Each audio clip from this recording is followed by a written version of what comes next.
bem-vindos a mais uma aula do Parte IF. Eu sou Fabiane Batista e na aula de hoje a gente vai falar um pouquinho sobre ideias evolucionistas. Nós, ao longo da nossa aula de hoje, vamos entender um pouco como é que é esse conceito dessas ideias evolucionistas. Vamos falar de dois pesquisadores que são extremamente importantes para que esses conceitos estejam hoje no uso da ciência, que é Lamarck e Darwin, e compreender como é que os estudos de Mendel foram ali encontrar com Darwin e permitiu o que a gente chama hoje de teoria sintética da evolução e permitiu um pouco dos conceitos em relação à diversidade biológica dos seres vivos. Então, para que a gente possa começar, vamos para o nosso exercício que a gente vem fazendo aí ao longo das nossas aulas de observação e de rotina, de pensamento. Nessa imagem, a gente tem uma reportagem aqui falando sobre uma cobra de bigode, que assim é uma nova espécie encontrada no Cerrado brasileiro. Mas como é que a gente tem assim uma nova espécie que pode ser encontrada? Como é que isso pode ter ocorrido? Que características que mudaram dessa cobra em relação a outras para que a gente possa dizer que ela é uma nova espécie? Como é que os biólogos fazem isso? Vamos tentar compreender um pouco mais como é que dá esse processo? Dentro da área das ciências da natureza, as ciências biológicas é uma área que olha para os estudos dos seres vivos. E a gente, então, baseia-se nos estudos em relação a pesquisadores que trazem um pensamento chamado... Pensamento não, lembra lá quando a gente falou de método científico? Teoria, ela é o resultado de muitas pesquisas científicas que permitam que a gente possa afirmar um determinado conceito. Então, no caso das teorias evolutivas, são aqui como é que a gente foi percebendo as transformações ao longo do tempo e como é que foram surgindo características nos seres vivos, e essas espécies aí, elas não são mais semelhantes umas entre as outras. E a gente tem ao longo dessa linha do tempo alguns pesquisadores e algumas ideias que são importantes. Primeiro, achava-se que o processo de cada espécie, ela tem uma característica fixa. Então, Linneu é um dos primeiros pesquisadores que defende o fixismo e fala então que os seres vivos teriam essas características fixas. Dentro desse período, também a gente tem outros pesquisadores que começam a observar os fenômenos da natureza e começam a defender que teria algumas espécies que poderiam se transformar ao longo do tempo, e que esse conceito ficou chamado como transformismo. Mas é com os estudos em relação a Lamarck que nós começamos a ter um grupo de cientistas que questionam essa questão estática em relação às características dos seres vivos, e Lamarck faz então a publicação do seu material por volta de 1809, em que ele coloca que teria uma tendência para se transformar gradualmente em seres vivos mais complexos.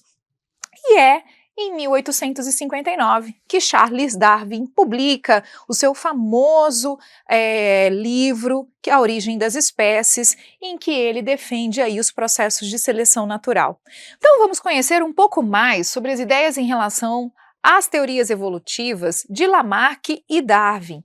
Lamarck, então, é um dos primeiros pesquisadores a questionar o fixismo, e ele defende um conceito chamado de uso e desuso dos órgãos, ou seja, os seres vivos desenvolveriam determinadas características a partir ou da necessidade de uso ou não uso dessas características, como, por exemplo, a questão em relação à dentição ou as questões em relação a tentáculos, que a gente vai ver um pouquinho mais para frente nos caracóis, que foram os grupos de seres vivos que ele estudou, e assim esse uso e desuso seriam características adquiridas que poderiam ser transmitidas para as próximas gerações. Lamarck, ele tem ali como contemporâneo Darwin, que nas suas publicações, Lamarck ele tem algumas evidências que começam a entrar em questionamentos, principalmente com os resultados de Darwin. Darwin defende que esse processo que ele traz escrito ali, nós teríamos um conceito chamado de seleção natural, e que assim essas transformações evolutivas iam sendo possíveis para as próximas gerações. E ele é um dos pesquisadores que faz um grande marco aqui em relação à biologia evolutiva. Uma das grandes diferenças que a gente tem nas primeiras evidências em relação às teorias evolutivas de Lamarck e Darwin é que, no caso de Lamarck, dentro dos seus trabalhos, ele, descrevia como um processo relacionado ao indivíduo. Essas mudanças são intencionais, ou seja, ela depende do esforço desse indivíduo e esse processo ele está aqui indireto do ambiente, não é uma situação que é influenciada pelo ambiente. Já Darwin não. Darwin entende que esse processo não é um processo intencional, a gente não tem muito poder sobre esses processos, primeiro porque várias características do indivíduo, elas não podem ser mudadas e essas características são sim diretamente impactadas pelo ambiente. Então percebam que há uma contradição em relação a esses dois pesquisadores, mesmo ambos defendendo o que a gente chama de teorias evolutivas. Lamarck é o primeiro a questionar o fixismo, por isso ele é tão importante. E as duas ideias centrais em relação ao uso e desuso dessas características, Lamarck faz observações em relação a um grupo de animais que a gente chama de caracóis e que na Europa são muito utilizados para o processo de alimentação, como os escargots. E esses animais têm então estruturas de tentáculos tanto para fixação em cima da superfície, quanto também para questões sensoriais, de percepção em relação ao ambiente. Então são justamente esses tentáculos de fixação que Lamarck defendia que teriam sido desenvolvidos, formados ao longo do desenvolvimento deste animal por conta aí de uma necessidade de adaptação, de uso do ambiente e que consequentemente essas características poderiam aí ser passadas para as próximas gerações, porque era uma característica adquirida e, consequentemente, os seus descendentes teriam essas características. O que entrava bastante em choque como é que esses processos aconteceriam. Lamarck, então, ele é importante porque ele questiona as teorias fixistas que existiam no momento de que os seres vivos eram fixos, não havia variação, não havia mudança em relação às suas características, mas, ao mesmo tempo, há aí pontos negativos no trabalho de Lamarck, porque o ambiente ele não tem condições de alterar totalmente um organismo, até certo ponto ele influencia, mas a gente vai ver um pouquinho mais para frente que não vai conseguir fazer todas essas mudanças como ele colocava. Além disso, usar ou não usar algumas características não necessariamente altera o nosso DNA. E sem alterar o DNA não tem como passar para os descendentes. E os processos de alteração do DNA se chamam mutações. Essas mutações, elas ocorrem ao acaso. E é assim que os trabalhos de Darwin vão ganhando também um pouco mais de força dentro das teorias evolutivas. Darwin, como um bom pesquisador que a gente vem falando aqui do método científico, ele é extremamente observador. Darwin, então, teve a oportunidade de fazer aí uma grande viagem em que ele conseguiu fazer uma expedição pela América do Sul, Nova Zelândia e Austrália. Do ponto de vista da ciência, isso é extremamente robusto porque ele tem dados de regiões completamente diferentes e ele tem isso catalogado. Então lembra, ciência, eu observo, tenho registro, eu tenho dado para provar a conclusão do meu trabalho. Dentro disso, Darwin então tem registros tanto os fósseis quanto essas questões geológicas que são importantes para as conclusões que ele faz. Além disso, ele identificou alguns fósseis que foram posteriormente identificados como animais que a gente encontra atualmente. Além disso, ele foi percebendo variações de espécies ali de acordo com a região encontrada. Então, o trabalho de Darwin, ele tem a ideia aqui que essa descendência vai acontecendo a partir de um ancestral comum, a gente vai tendo modificações.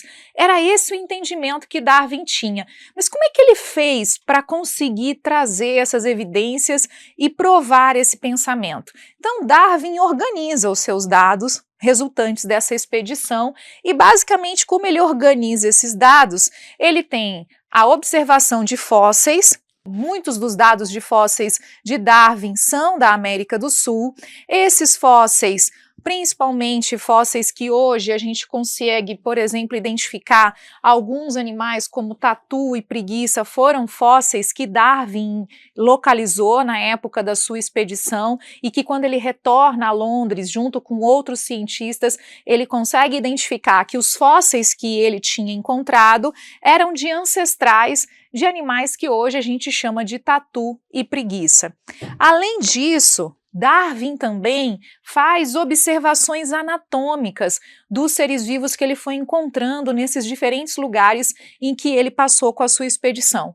Um dos seres vivos que ele observa vão ser na região aqui do que a gente tem no Chile e que nós podemos observar a estrutura em relação a algumas emas que vão estar em regiões diferentes de uma região chamada Patagônia, na parte norte e na parte sul.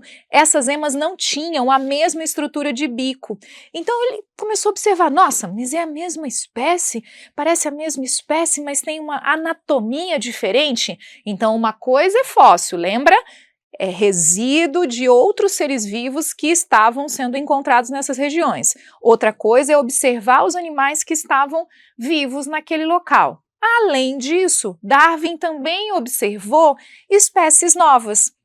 Essas espécies novas foram aqui extremamente importantes numa região chamada de Ilha de Galápagos, que é um dos lugares que Darwin aí encontrou várias espécies novas e que ele só soube que essas espécies eram novas quando ele volta para a Europa e ali ele pode discutir com outros cientistas a partir das informações, de dados, de desenhos. Naquela época a gente não tinha todo esse recurso de audiovisual. Como é que Darwin fazia? Desenho, tudo manuscrito, e essas observações eram então entradas em análise com outros dados que já se tinham registros, e ali ele começa a descobrir que existiam várias espécies novas. Mas surgem então várias perguntas. Como é então que a gente vai conseguir explicar que eu possa ter essa variação de, por exemplo, uma ema que está ali na Patagônia, na estrutura norte-sul, e ela ao mesmo tempo tem características diferentes? Também em relação à vegetação, como é que isso pode ir acontecendo? Por que que aparecem essas características que são parecidas, principalmente aqui nos resultados em que ele viu na Ilha de Galápagos, que algumas estruturas de animais tinham semelhanças com animais que eram encontrados no continente?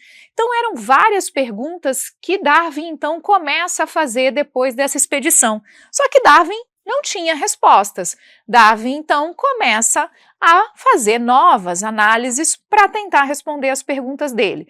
E assim, Darwin começa a um caminho em que ele defende o que se chamava no momento de seleção natural, e que é inclusive o que a gente chama até hoje, mas ele fala que provavelmente teriam ali algumas variações que poderiam favorecer um determinado ser vivo e que elas permaneciam, outras variações não, elas iam sendo eliminadas. Além disso, ele também falava de algumas características adaptativas, que essas características poderiam ser desenvolvidas para que esses seres vivos pudessem sobreviver àquele ambiente. Vamos entender basicamente aqui qual a diferença desses dois conceitos que Darwin defendia na sua teoria.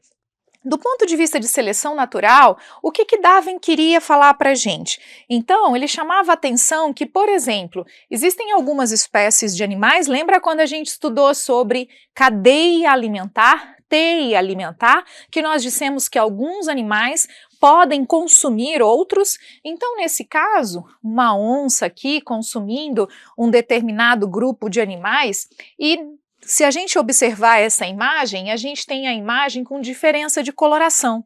Neste caso, as estruturas com coloração que estão mais visíveis para este animal, elas são predadas em maior velocidade e assim nós vamos tendo uma diminuição dessa espécie aqui na predação, né, por essa onça, e consequentemente o que a gente começa a observar é que acaba ocorrendo ali a permanência de animais que foram com uma coloração que estavam diferenciada, porque eram mais difíceis de serem visualizadas e com o tempo elas foram sendo aumentadas, já que a outra espécie mais clara aqui acabou sendo predada por essa onça. Isso seria então um processo de seleção natural regulado pelo ambiente.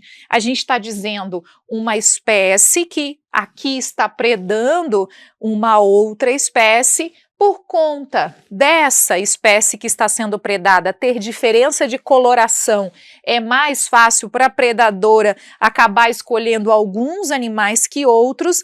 Essas que vão sendo predadas vão diminuindo na população e o que favorece são as espécies aqui que estavam com essa coloração mais escuras, porque elas poderiam ficar ali camufladas no ambiente. Então a gente está falando de um processo de seleção em que algumas características aqui permitiam que elas pudessem ser mantidas, enquanto que outras características deixavam mais favoráveis ali para o processo predatório.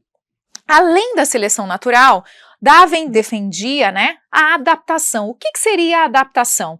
Darwin escreve em relação a uma espécie de planta que é uma orquídea. Essa orquídea, ele defendia que provavelmente essa orquídea deveria ter algum polinizador que fosse com alguma estrutura anatômica muito adaptada para conseguir pegar ali o néctar desta planta, porque ela tinha uma estrutura muito longa de processo reprodutivo. Naquela época, nós não conhecíamos ainda esta mariposa quando Darwin faz aí a publicação do seu manuscrito. São muitos anos depois que os pesquisadores identificam que Darwin estava correto. Ele observou a anatomia de uma planta e, a partir da observação da anatomia de uma planta, ele inferiu que o polinizador dela teria que ter uma estrutura, que no caso aqui, essa estrutura de probóscide deste inseto, é extremamente importante para que a gente pudesse ter a polinização dessa planta. Percebam então que existe uma adaptação e que essa adaptação está relacionada ao ambiente. Lembra quando a gente falava lá atrás dos biomas, que nós falamos, por exemplo, da estrutura das plantas que ocorrem no cerrado, de ter a casca um pouco mais ou grossa, e essa estrutura de tronco retorcido, como uma das estratégias de evitar a perda de água para o ambiente? É isso que Darwin naquela época estava escrevendo no seu livro A Origem das Espécies. Agora, Darwin faz isso num momento em que a comunidade científica não tinha outros aparatos para explicar vários processos genéticos. Darwin, ele é um marco evolutivo do ponto de vista da biologia evolutiva, ele permite que a gente possa, então, questionar com mais robustez o fixismo, porque ele tem dados de 20 anos de observação em relação a fósseis, adaptações, as questões de novas espécies, só que Darwin não conseguia responder como é que essas características poderiam variar dentro de da mesma espécie e como é que as características poderiam passar para as próximas gerações. Só que aí, Darwin, depois de alguns anos, ele começa aqui a ter dados de outros pesquisadores. Lembra desse cara aqui? Gregor Mendel, que a gente já falou dele nas aulas lá atrás de hereditariedade. Gregor Mendel, alguns anos depois do trabalho de Darwin, nós conseguimos responder às perguntas de Darwin a partir das questões em relação à genética. Então, hoje, quando a gente questiona como é que surge essa variação, essa variabilidade entre indivíduos da mesma espécie, vem Mendel e responde para a gente. Lembra lá dos pares de genes? Nós temos um que vem representando pela espermatozoide, outro no caso do ovócito, e a interação entre esses alelos permite essa variação genética. Além disso, nós também vimos com o trabalho de Mendel que é possível responder aqui as dúvidas de Darwin. Como é que então isso é transmitido para as próximas gerações? Lembra que nós falamos que no caso de humanos, sexo biológico masculino produz o espermatozoide, sexo biológico feminino o ovócito. Esse processo de reprodução sexuada permite, então, além da variabilidade, a descendência dessas características. Também é possível para outros seres vivos, como vocês viram com o professor Alex, porque a gente passa então a ter células reprodutivas específicas para a formação de descendentes. Então, é o trabalho de Mendel, depois de alguns anos, que permite que as teorias evolutivas possam hoje ser considerado o que a gente chama de teoria sintética da evolução. A gente tem evidência, a gente tem dado para conseguir mostrar como é que isso ocorre. Assim, Mendel, junto com o trabalho que Darwin já tinha do ponto de vista evolutivo, e a gente tem mais forças para o trabalho de Darwin, em que ele já falava de variações dentro da mesma espécie, a gente volta na fotinho de Luzia e Oswaldo e o filhinho dele quando a gente estudou lá de hereditariedade. Ele falava de variabilidade genética, mas ele não tinha como provar. Aí veio o Mendel e falou assim, olha, tem os alelos, eles interagem, ou seja, mesmo que a gente receba características genéticas da nossa ancestralidade, no caso de humanos, de sexo biológico feminino e masculino, Oswaldo Júnior aqui não é clone dos seus pais, ele tem uma interação das informações genéticas e, consequentemente, uma variação genética que é passada para os seus descendentes. E esse conceito, então, de variabilidade dentro da mesma espécie, ela é possível e é hoje comprovada pelos dados que a gente tem em relação à genética. Só relembrando, nós falamos então que o DNA é a molécula que contém essas informações genéticas. Mendel não tinha esses dados na época, ele só falava dos alelos, mas hoje nós sabemos que os seres vivos são formados por célula. No caso de humanos, a célula que nós temos é uma célula chamada de eucarioto. No interior do núcleo a gente tem o que a gente chama então de material genético que pode estar compactado, que é o cromossomo. Se a gente descompactar esse cromossomo, o que a gente encontra é o DNA. Então é o DNA que é a molécula responsável por permitir que os ancestrais aí possam deixar características para a gente e assim a gente vai passando essas características. Mas só é possível que essas características possam ir para as próximas gerações se essas características estão nas células reprodutivas. Se, por exemplo, acontecer alguma alteração nessa estrutura celular, mas forem células que não sejam as células reprodutivas, essas características não vão para os seus descendentes. É aí que a gente lembra que a gente também já conversou sobre epigenética. Nós podemos regular como é que os nossos genes podem aí de alguma maneira ser expressos. Quando eu falo nós, eu falo dessa nossa interação com o ambiente, porque é o resultado da nossa interação com o ambiente que pode desligar ou ligar alguns genes. E o que a gente está fazendo é uma regulação que nós comentamos que se chama regulação epigenética. Eu não necessariamente mudei o DNA, eu só faço com que ele possa funcionar ou não. Não necessariamente vai passar para as próximas gerações. Para que a gente possa passar para as próximas gerações, obrigatoriamente nós estamos falando que isso tem que acontecer no DNA e as células reprodutivas, ovócito e espermatozoide, contenham essas informações para impactar nas próximas gerações. Se acontecer numa outra célula, numa célula do cabelo da Luzia ou do Oswaldo, ela não vai impactar as próximas gerações, ela é uma característica que fica ali restrita a uma situação que possa estar acontecendo com Luzia ou com Oswaldo. Assim, a gente tem hoje essas questões em relação à teoria sintética da evolução e a gente consegue compreender também como os seres vivos podem se adaptar e ter resistências a diferentes produtos químicos, como antibióticos, pesticidas. E nesse exemplo, o que a gente vê, por exemplo, é uma planta e um inseto que possa estar sendo resistente a um tipo de pesticida. Então, em vermelho, a gente tem aqui esse inseto. O uso, então, desse produto químico foi eliminando esses seres vivos, esse inseto que está identificado como branco, e os que vão ficando, os que conseguem sobreviver, são justamente esses esses insetos aqui que têm uma certa resistência.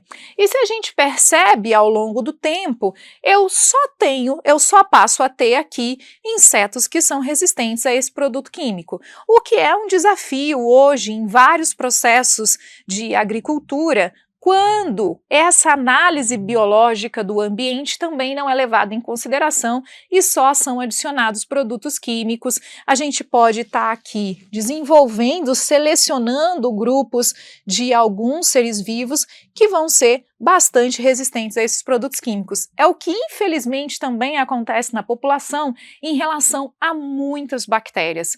Infelizmente, boa parte da população usa antibióticos de maneira errônea, não usando aos dias, aos horários e as orientações médicas que são feitas, e assim acaba estimulando, né? Vão acabar matando micro-organismos que possam ser alvo durante o processo de alguma infecção bacteriana, mas para de usar o medicamento e depois as bactérias que eram resistentes, que ficaram, elas podem continuar crescendo e a gente favoreceu justamente o grupo, por exemplo, aqui insetos, mas pode ser um grupo de micro-organismos que se torna resistente a um determinado medicamento, e isso faz com que ao longo da história da humanidade, nos últimos anos, a gente tenha desenvolvido cada vez mais fármacos, principalmente antibióticos, para poder trabalhar em relação a essa questão de resistência a produtos químicos, no caso de antibióticos. Além dos processos de seleção que venham por conta de resistência, a gente tem aqui, de novo, aquela nossa imagem para poder vir para o nosso raciocínio final. Mas o que será que pode ter ocorrido, né, para que a gente tenha uma cobra agora que é nova? Nós estamos falando que esse dado aqui é um dado recente de 2025. Como é que tem uma cobra nova assim? Como é que essas características mudaram? Os dados de Darwin permitem que a gente possa compreender um conceito que a gente chama de especiação. O que é basicamente a especiação? É uma teoria para explicar como é que a gente pode ter essas questões de formação das espécies. Então, nesse exemplo, a gente tem aqui 3 espécies de capivara que estão num determinado ambiente. Por alguma barreira geográfica, pode ser barreira geográfica, entenda-se, desde um rio, desde um morro, qualquer coisa que limite a mobilidade destes animais aqui é uma barreira.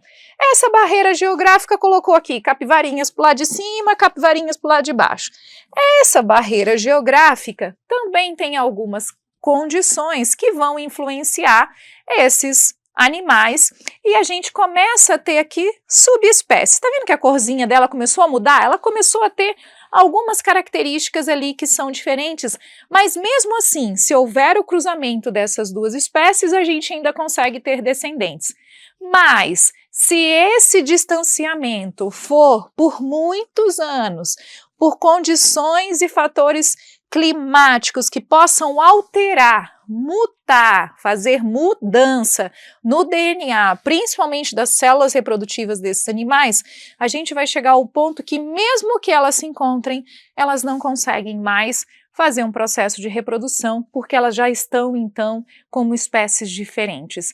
Então, esses fatores ambientais, os fatores climáticos, vão aí impactar para que a gente consiga promover modificações no DNA, e se essas modificações vão acontecendo nas células reprodutivas e permanecendo nessa população, a gente pode ter aí o que a gente chama de formação de novas espécies. É assim que a gente consegue hoje ir identificando muitas novas espécies, não só nunca encontradas, mas também variações de algo que a gente já conhecia. E assim a gente chega aqui no nosso mapa mental de hoje. Então, o nosso objetivo na aula de hoje era então que nós pudéssemos falar dessas teorias evolutivas. Nós dissemos então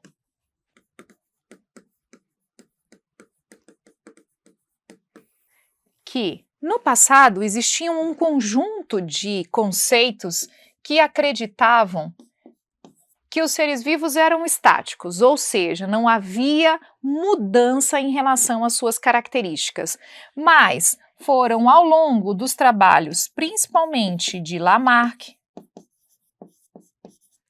e Darwin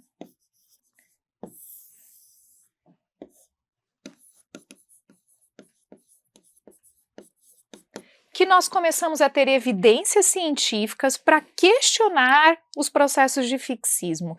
E assim, tanto Lamarck e Darwin trouxeram evidências de que haviam algumas características que permaneciam nos seres vivos e que eram possíveis passar pelos seus descendentes. Aqui a gente vai chamar a atenção para Darwin por conta da robustez. Lembra quando a Fabiane fala robusta é porque alguém que observou, anotou, tem dado prova para conseguir concluir o que ele está ali defendendo nas suas ideias. Darwin, então, defende nas suas escritas que o processo de seleção natural permite que por questões ambientais, algumas espécies possam aí ser predadas, por exemplo, mais do que outras, e a gente vai tendo um certo controle populacional e essas características vão favorecendo uma certa seleção ou desfavorecendo algumas espécies. Além disso, Darwin também defende para a gente as questões em relação a adaptações ao ambiente. Como nós comentamos tanto na aula de hoje, quanto a gente comentou nos biomas, quando a gente falava de fatores climáticos e como é que isso impactava flora, impactava fauna e impactava os micro-organismos. Quando a gente fala de cerrado, existe um grupo de espécies próprias do cerrado. Quando a gente fala de caatinga, existe um grupo de espécies da caatinga, ou lá dos pampas gaúchos. Enfim, essas adaptações são importantes para a sobrevivência da espécie, como o exemplo da mariposa e da orquídea, em que Darwin encontrou a orquídea e a partir da estrutura dessa orquídea ele começou a questionar como poderia ser o inseto polinizador. Muitos anos depois se descobriu sim que a mariposa que polinizava a orquídea, que estavam nos estudos de Darwin, tinha uma estrutura mesmo bucal bastante longa para conseguir fazer a polinização na orquídea, porque ela tinha uma estrutura de flor em que para coletar esse néctar precisava que a estrutura bucal fosse bem extensa. Além disso, são os trabalhos de Darwin que permitem no futuro encontrar os resultados de Gregor Mendel. E isso aqui vai nos dar hoje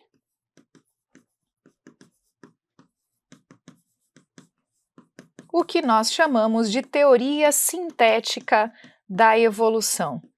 Ela permite afirmar que é possível ter variabilidade genética dentro da mesma espécie, porque Mendel falou para a gente dos pares de genes.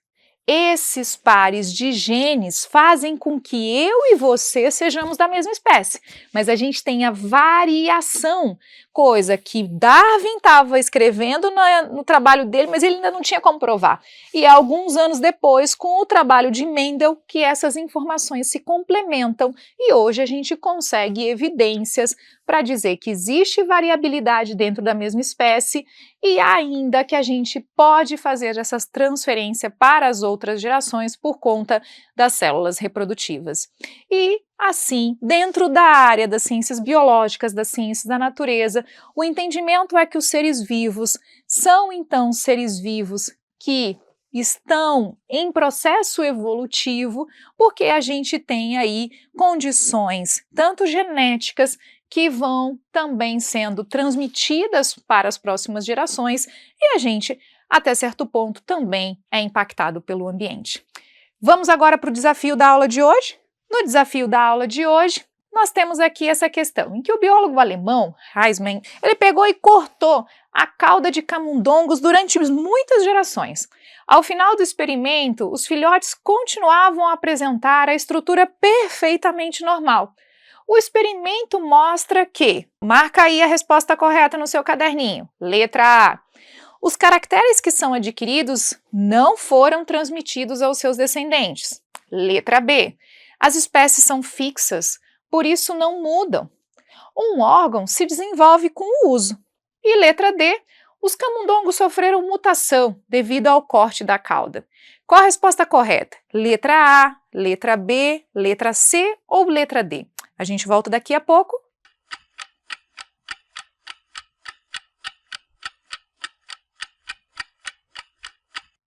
Espero que você tenha a resposta correta. Então, a gente viu aqui que, nesse caso, esses caracteres eles não foram transmitidos para as próximas gerações.